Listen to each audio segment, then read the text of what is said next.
acerca de la ejecución temporal de la justificación. Y esto por temporal no significa que la justificación solo sea un momento. No quiero que sea como que en un momento seamos justificados y después ya no. No es lo que significa esto de la ejecución temporal de la justificación, sino más bien como que la aplicación de la justificación en el tiempo. ¿Ok?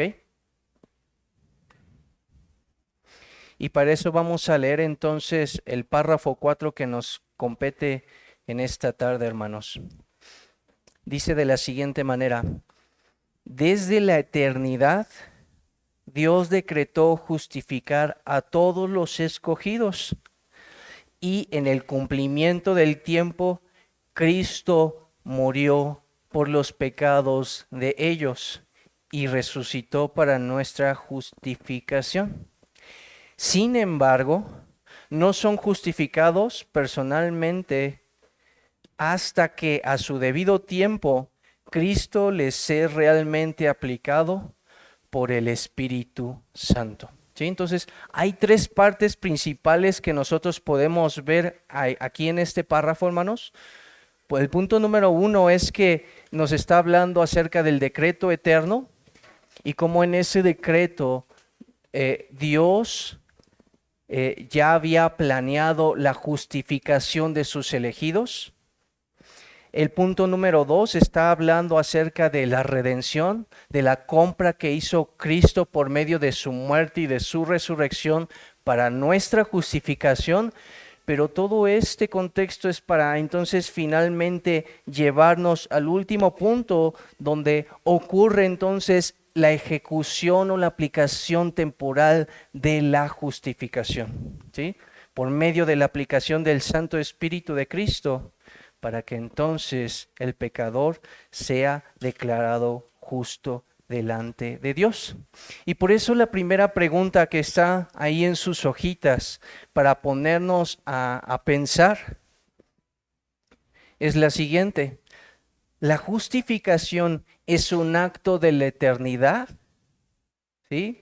Piénselo un momento, porque precisamente está hablando acerca del decreto de Dios y está vinculándose también ciertamente con la justificación.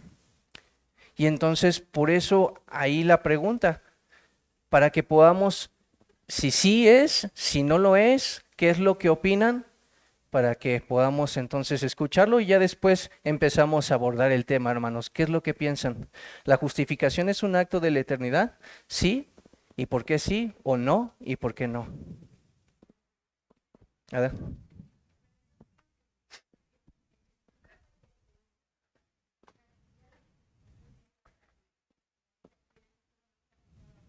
Ok.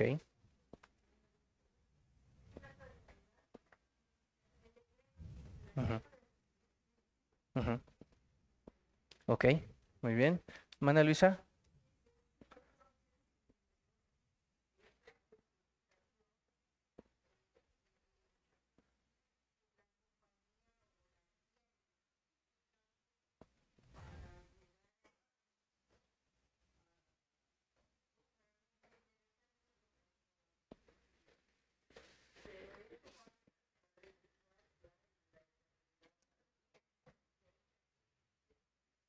Ok.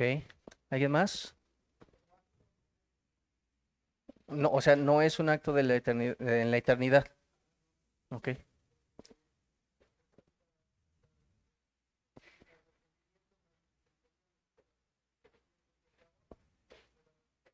Ok. Muy bien, hermano. Hermano Roberto.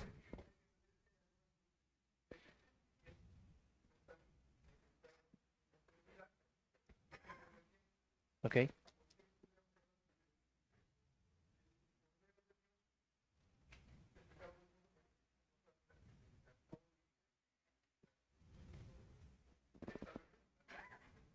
Es correcto. Ujú,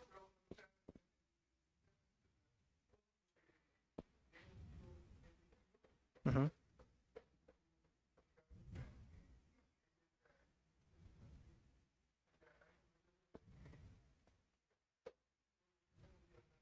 Ujú.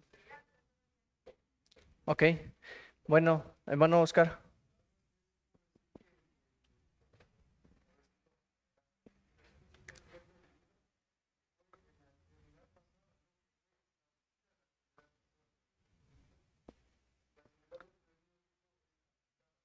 Ok, ok. Bueno, entonces para poder responder a esta pregunta, hermanos, es necesario entender la diferencia entre lo que es el decreto eterno de Dios y lo que es el acto mismo de la justificación. Así que, primeramente, podemos decir que Dios desde la eternidad, Él decretó la justificación de sus elegidos. Y es precisamente lo que Pablo está relacionando o conectando entre lo que es el decreto de Dios con nuestra justificación en Romanos 8:30, hermanos, porque Él les está diciendo, a los que Él predestinó, a estos también llamó, y a los que llamó, a estos también justificó, y a los que justificó, a estos también glorificó. Sí, pero para poder entenderlo, es como, por ejemplo, hablemos otras cosas acerca de lo que Dios ha decretado también. Hablemos, por ejemplo, que Dios decretó la creación del mundo, ¿ok? Pero la creación del mundo no es un acto de la eternidad, sino que Dios, decretó que todas las cosas fueran hechas conforme a su voluntad. Pero no fue hasta que el Señor finalmente habló y entonces todas las cosas fueron hechas. Entonces ahí podemos ver una diferencia entre el plan de Dios, lo que Él está desde antes de todas las cosas de la eternidad, como Él está haciendo su plan eterno, y ya después vemos la ejecución de ese plan. ¿Sí? Son dos cosas que son diferentes. También lo podemos ver, por ejemplo, en Apocalipsis 13:8 nos está hablando de Cristo como el Cordero que fue inmolado desde el principio del mundo. Pero esto significa que entonces Cristo fue crucificado desde la eternidad. No, de ninguna manera. Eso significa que entonces Dios decretó desde la eternidad que el Hijo eterno de Dios fuera el Cordero inmolado para nuestra salvación. Entonces, no sé si alcanzan a ver entonces que hay dos cuestiones que son diferentes, pero que al mismo tiempo están vinculados o están relacionados entre sí. Lo que es el plan eterno de Dios y lo que es ya finalmente la ejecución, pero esa ejecución se lleva a cabo en el tiempo. El plan de Dios no es en el tiempo. El plan o el decreto eterno de Dios es atemporal. ¿Ok?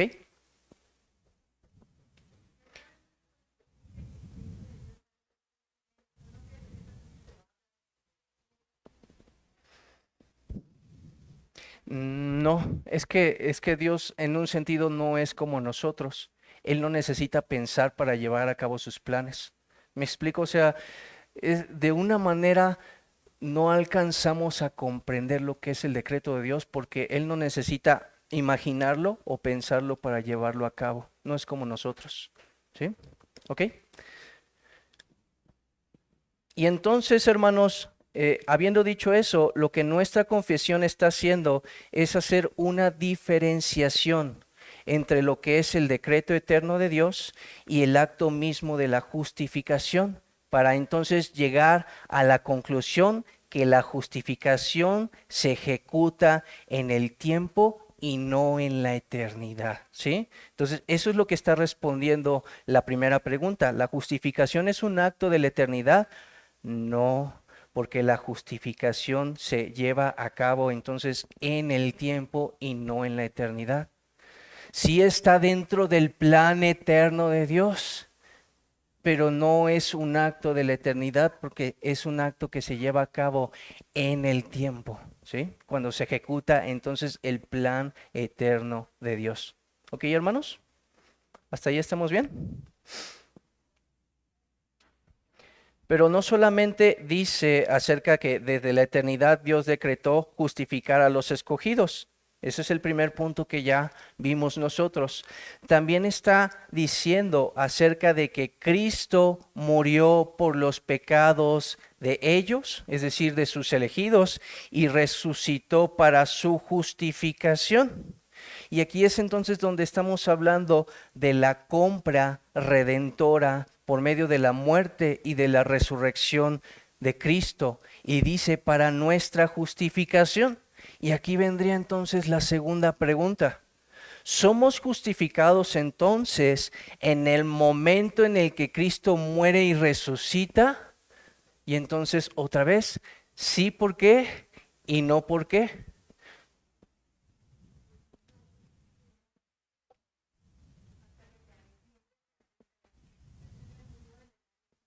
Ujú.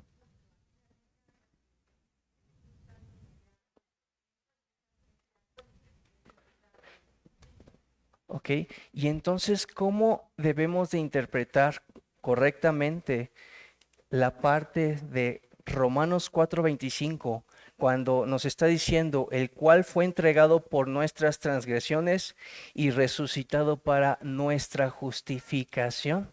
Porque si lo vemos a primera vista, pareciera que está diciendo que por causa de la muerte y, y la resurrección de nuestro Señor Jesucristo, pareciera que está diciendo que en ese momento entonces nosotros somos justificados. Pareciera, ¿sí? Miren, el cual fue entregado por nuestras transgresiones y resucitado para nuestra justificación.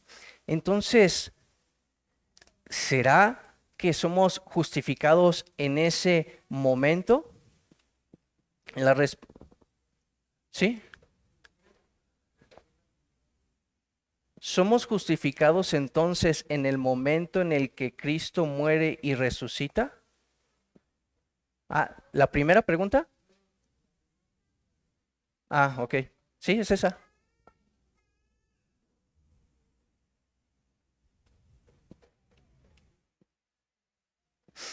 ¿Qué es lo que Pablo entonces está indicándonos que por medio de la muerte y de la resurrección de Cristo somos justificados?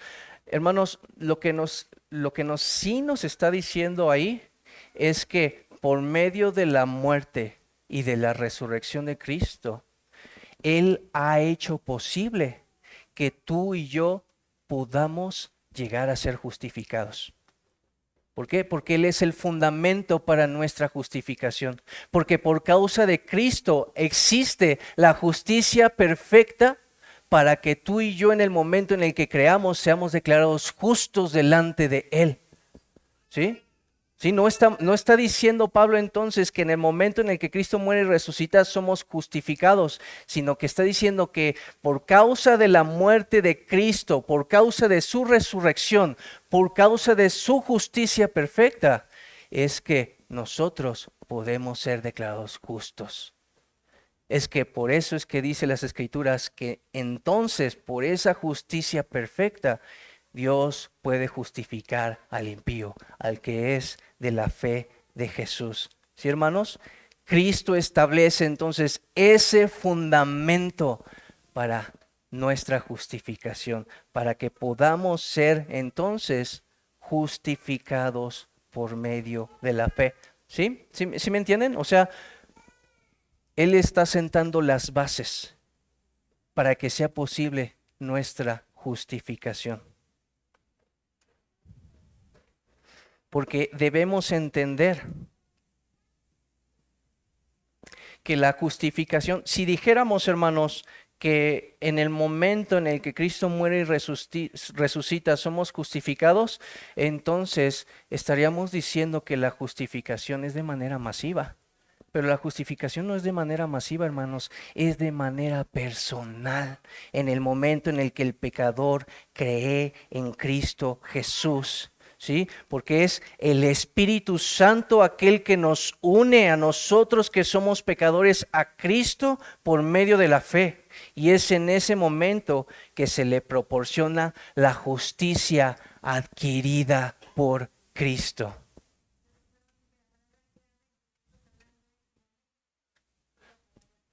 Sí, de hecho, eso nos va a llevar a ese punto, ¿sí?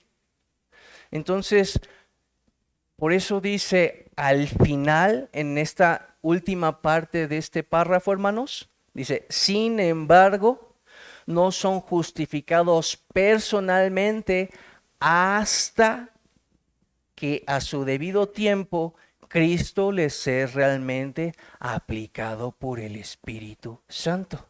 ¿Sí? Entonces ya descartamos que no, la justificación no es un acto de la eternidad. Ya descartamos también que no somos justificados literalmente en el momento en el que Cristo muere y resucita. Y entonces ahora sí nos está diciendo esta parte de la confesión que sí somos justificados hasta que a su debido tiempo Cristo nos es aplicado por el Espíritu Santo, ¿sí? Entonces, la última parte tiene que ver con esa ejecución o esa aplicación temporal, y esa aplicación es por medio del Espíritu Santo de Cristo, para que entonces, en ese momento, seamos declarados justos delante de Dios. Y por eso entonces viene la siguiente pregunta, la última pregunta: ¿en qué momento es justificado un pecador? Y entonces la respuesta es: un pecador es justificado hasta que éste cree en Cristo y es unido salvíficamente a Él por medio del Espíritu Santo. ¿Sí? El Espíritu Santo es el que aplica la fe, es el que regenera nuestros corazones y es aquel que nos une a Cristo. Y en el momento en el que somos unidos a Cristo por medio de la fe, tenemos garantizada la justicia de Cristo y por lo tanto somos declarados justos, somos justificados delante de Dios por medio de la fe en su sangre. ¿Sí, hermanos? Y entonces esto puede ser probado, esto que estamos diciendo, que un pecador es justificado hasta que cree en Cristo y que es unido salvíficamente por medio del Espíritu a Él, a Cristo, por los argumentos que también encontramos, por ejemplo, en las Escrituras. Por ejemplo, las Escrituras dejan claro que un pecador, mientras permanezca en incredulidad, va a seguir cargando su culpa y está siendo expuesto continuamente a la ira de Dios. Eso es lo que dice, por ejemplo, Juan 3:18. Pero el que no cree ya ha sido condenado, porque no ha creído en el nombre del unigénito Hijo de Dios. Así que es imposible decir que aquellos que son hijos de ira al mismo tiempo poseen el perdón, la aceptación y la justificación, porque no es masiva, es personal y se recibe en el momento en el que un pecador cree en Cristo. Y entonces es justificado, hermanos. ¿Sí? Aquí lo que estamos hablando es que no podemos estar en dos posiciones a la vez. ¿Sí? O somos hijos de ira, como dice la Escritura, lo mismo que todos los demás, o estamos en otra posición en la cual hemos sido declarados justos delante de Dios por medio de la fe. ¿Ok, hermanos? Entonces, ese es un primer argumento. Otro argumento es que, de acuerdo con las Escrituras, la fe antecede a la justificación. Por ejemplo, Filipenses 3:9 dice: y ser hallado en Él, no teniendo mi justicia propia, que es por la ley, sino la que es por la fe de Cristo, la justicia que es de Dios por la fe. Aquí nos está diciendo, entonces, la fe antecede siempre a la justificación del pecador. ¿Sí? Así que es por medio de la fe por la cual los pecadores somos justificados. Y esto consiste en creer lo que Cristo ha logrado por su justicia y no creer en el hecho en el que ya hemos sido justificados. No sé si me explico ahí. No estamos creyendo en que ya hemos sido justificados, sino más bien estamos creyendo que somos declarados justos porque Cristo ha logrado por medio de su justicia nuestra justificación. No sé si se alcanza a comprender. Lo voy a volver a repetir, hermanos. La fe por la cual los pecadores son justificados consiste en creer en lo que Cristo ha logrado por su justicia para poder ser justificados y no creer que ya han sido justificados, ¿sí? O sea, esto es un argumento en contra de decir que ya fuimos justificados en el momento en el que Cristo murió y resucitó por nosotros y que entonces somos justificados. Porque entonces, si fuera así, hermanos, la persona que tuviera entonces fe, debería de tener fe no en que Cristo ha logrado nuestra justificación, sino que ya hemos sido justificados en el momento en el que Cristo murió y resucitó por nosotros. ¿Sí me alcanzan a comprender esa idea, hermanos? Entonces, nosotros creemos entonces que Cristo ha logrado y tiene esa justicia perfecta y es el fundamento para que si yo creo en que Cristo tiene esa justicia, yo pueda ser justificado. ¿Ok? ¿Sí? Y el último argumento, así como es necesario que Cristo hiciera algo por nosotros, que es esta justicia, la cual hizo en nuestra representación, de la misma manera es necesario que el Espíritu Santo aplique esa obra a nosotros. ¿Sí, hermanos? Era tan necesario para que Cristo lograra cumplir con todo lo necesario para que tuviera esa justicia perfecta y fuera el fundamento para nuestra justificación, pero al mismo tiempo era sumamente necesario que el Espíritu Santo de Dios aplicara esa obra a nosotros. El Espíritu Santo entonces es el que nos imparte la fe para que podamos creer en Jesús. Y también el Espíritu es aquel que nos une a Cristo, como ya lo habíamos visto, para que podamos ser justificados. En Cristo, hermanos, yace el fundamento para nuestra justificación, pero es igualmente necesario que el Espíritu de Dios regenere nuestros corazones, que el Espíritu de Dios nos conceda fe para creer, que el Espíritu de Dios nos imparta un conocimiento salvífico de Cristo para que podamos ser salvos, hermanos. ¿Sí lo ven? Cuán necesario entonces será tanto la obra de nuestro Señor Jesucristo, que es el fundamento de nuestra justificación, pero cuán importante es la obra del Santo Espíritu de Dios, el Espíritu de Cristo mismo, para que Él aplicara todas estas cosas de manera personal a ti y a mí. Y listo, hermanos. Con esto hemos concluido y si tienen alguna pregunta, pues es el momento de hacerla, hermanos.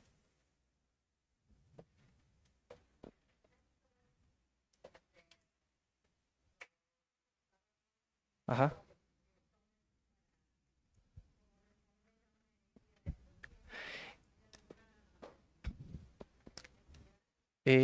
No es tanto una herejía, hermana, más bien son posturas que algunos hermanos puedan tener. Hay algunos hermanos que pueden tener la postura en el que la justificación es un acto en la eternidad porque no alcanzan a ver la diferencia que hay entre el decreto eterno de Dios y el acto mismo de la justificación. Hay otras personas que también pueden creer en el que nosotros somos literalmente justificados por causa de la muerte y de la justificación y que no es como tal un fundamento mismo para que pueda ser llevada a cabo la justificación. Entonces, por eso entonces está respondiendo estas cosas, la confesión de fe, para poder alinearnos. Dice, no es en la eternidad, no es un acto de la eternidad, no somos justificados cuando Cristo muere y resucita, sino es en el momento en el que es aplicada por medio del Espíritu Santo.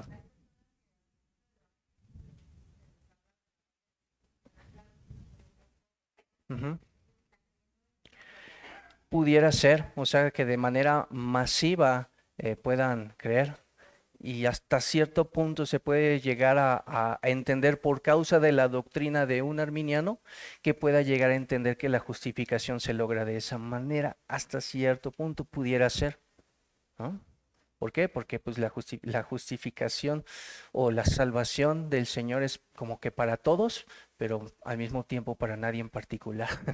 ¿Sí?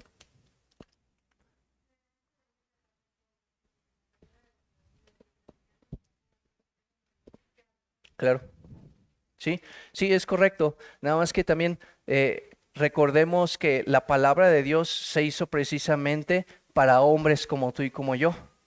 Que por una parte tenemos que entender que los planes de Dios son sumamente altos, pero que el Señor humildemente se ha bajado para poder hablar a los hombres en una manera en la que nosotros podamos entender su gloria. ¿Sí? Ajá, y que de esa manera entonces por eso la Biblia habla de una manera antropomórfica, ¿sí? Que Dios no es un ser humano, pero nos habla de esa manera para que nosotros alcancemos a entender las cosas que nunca podríamos entender si el Señor no las explica de esa manera, ¿sí?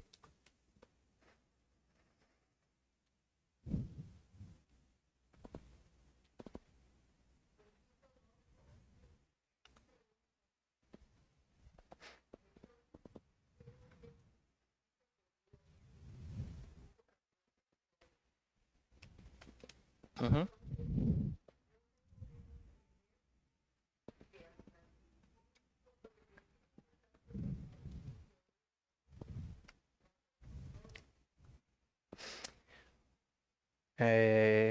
Es una expiación limitada, o sea, vino por su pueblo, por todos los elegidos, los que él de antemano predestinó para esta salvación y que a estos son las que el Espíritu Santo ha de regenerar, cambiar sus corazones y concederles esa fe para creer y ser justificados delante de Dios.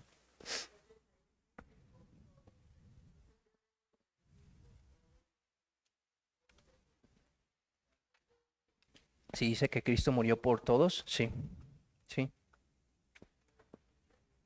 es correcto, es correcto.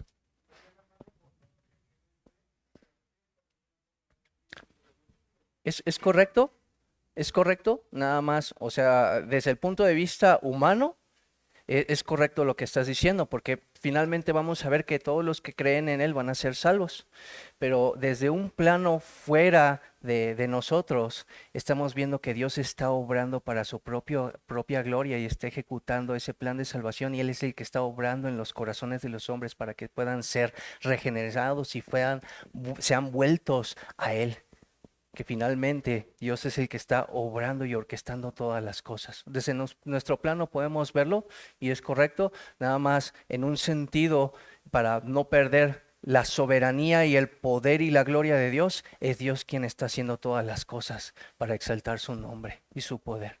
Ujú. Sí, es correcto. Sí, sí, correcto.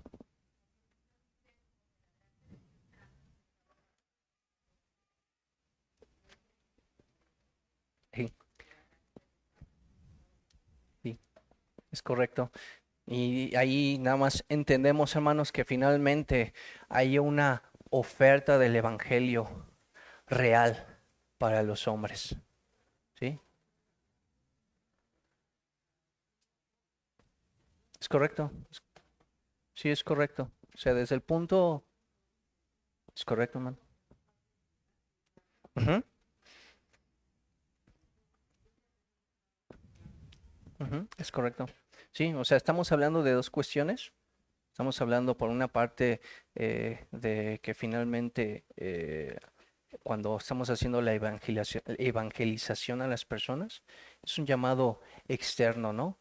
Que es ese llamado real y libre de parte de Dios a los hombres, pero que al mismo tiempo estamos nosotros ya estudiando que acerca de que es necesario un llamamiento especial y directo de parte de Dios a los hombres para que los hombres puedan responder y que los hombres necesitan ser capacitados por causa de la miseria del pecado. ¿Sí, hermanos? Y que entonces en vista de eso es lo que está comentando la hermana Consuelo, ¿no? Que aquellos que son llamados, ¿no? Que son elegidos, ellos van a ser llamados y ellos van a ser regenerados y por eso van a creer y van a ser declarados justos delante de Dios. Y ninguno de ellos faltará. El Señor los conoce a cada uno por su nombre y Él como dice aquí, a su debido tiempo ha de aplicar por medio del Espíritu Santo la obra de Cristo en ellos. ¿Ok, hermanos? ¿Sí? ¿Alguna otra pregunta, hermanos? ¿No? Pues vamos a terminar con una oración. Vamos a orar, hermanos. Gracias, Padre. Gracias, Señor, porque nos ayudas a entender, Señor, de una manera muy, muy humana, Señor, tus glorias, Señor. La obra que tú has hecho en nosotros a su debido tiempo, Señor. Gracias, Señor, porque tú has aplicado esta preciosa obra de Cristo en nuestros corazones, Señor. Y porque nos has concedido la fe para creer, has regenerado nuestros corazones, Señor. Y por eso, Señor, nosotros hemos podido creer en ti, Señor. Por eso ahora podemos llamarte Padre. Y te bendecimos, Señor. Y te adoramos y te alabamos por quien eres tú, porque por esa justicia de Cristo, Señor, que estábamos viendo. Nosotros somos justos delante de ti, Señor. Gracias por ese precioso regalo de salvación. Gracias, Señor, porque aunque fue en un momento de esta historia de la redención en el que tú has aplicado a cada uno de nosotros de manera personal, Señor, es una vez y para siempre. Y por eso nos gozamos, Señor, como lo veíamos en la predicación. Oh, por eso podemos estar en paz, Señor, gozándonos, Señor, y llamando a otro, Señor, a esta higuera, Señor, a esta vid verdadera, para que también puedan gozarse, Señor. Oh Padre, ayúdanos, Señor, para que podamos proclamar con gozo esta bendición que tú nos has dado en Cristo. Amén.